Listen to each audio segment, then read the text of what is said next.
ఆర్మూర్ పట్టణంలోని గత కొంతకాలంగా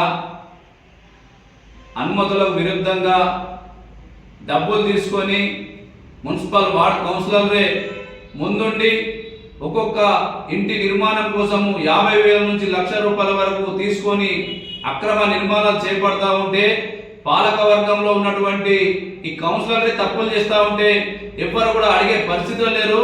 మున్సిపల్ కమిషనర్ గారు దీని మీద ఏ రకంగా స్పందిస్తారనేది మేము ఈ సందర్భంగా అడుగుతా ఉన్నాము.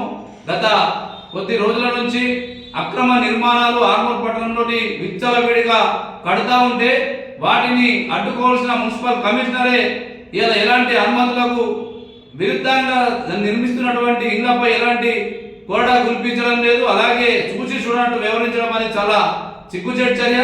మున్సిపల్ ఉన్నటువంటి ప్రజల నుంచి గెలిచినటువంటి కౌన్సిలర్లు 50,000 రూపాయలు ₹1,00,000 ఇలా ముక్కు విండి ప్రజల దగ్గర వసూలు చేస్తూ ఉంటే ఇలా మున్సిపల్ కమిషనర్ మాత్రం దాని మీద ఎక్కడ కూడా నోరు మెదపడం లేదు. దీన్ని మేము చాలా తప్పుపడతా ఉన్నాము.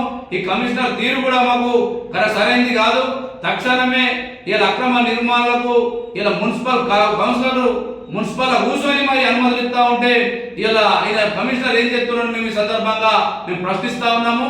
తక్షణమే ఎక్కడైతే కాలనీలలో ఇల్లు నిర్మాణం చేస్తున్నటువంటి కొత్తగా ఇల్లు నిర్మాణం చేపట్టే ప్రజల దగ్గర ఎక్కడ కూడా డబ్బులు వసూలు చేయొద్దని చెప్పి మీ సందర్భంగా మేము కోరుతా ఉన్నాము. ప్రజలు అలాంటి డబ్బులు అడిగే కౌన్సిలర్ల పేర్లు కనుక మా దృష్టికి తీసుకొస్తే కనుక ఖచ్చితంగా దాన్ని బహిర్గతం చేస్తామని భారత కమ్యూనిస్ట్ పార్టీ సిపిఐ పార్టీగా మేము డిమాండ్ చేస్తా ఉన్నాము. ఇలాంటి అక్రమాలు ఏ పార్టీ చేసినా మేము సహించబోము. ప్రజలు మిమ్మల్ని ఎంతో నమ్మకంతో మీ మీద గౌరవంతో మిమ్మల్ని కౌన్సిలర్ ప్రజలు ఎంతో మంది మిమ్మల్ని నమ్మకంతో ఓట్లేసి గెలిపిస్తే మీరు డబ్బులు వసూలు చేస్తారా అని చెప్పని మేము సందర్భంగా మేము ప్రశ్నిస్తా ఉన్నాము. తక్షణమే అక్రమ వసూళ్లు మున్సిపల్ కౌన్సిలర్లు మానుకోకపోతే తగిన బుద్ధి భారత కమ్యూనిస్ట్ పార్టీ సిపిఐగా మేము చెప్తామని చెప్పి ఈ సందర్భంగా హెచ్చరిస్తా ఉన్నాము.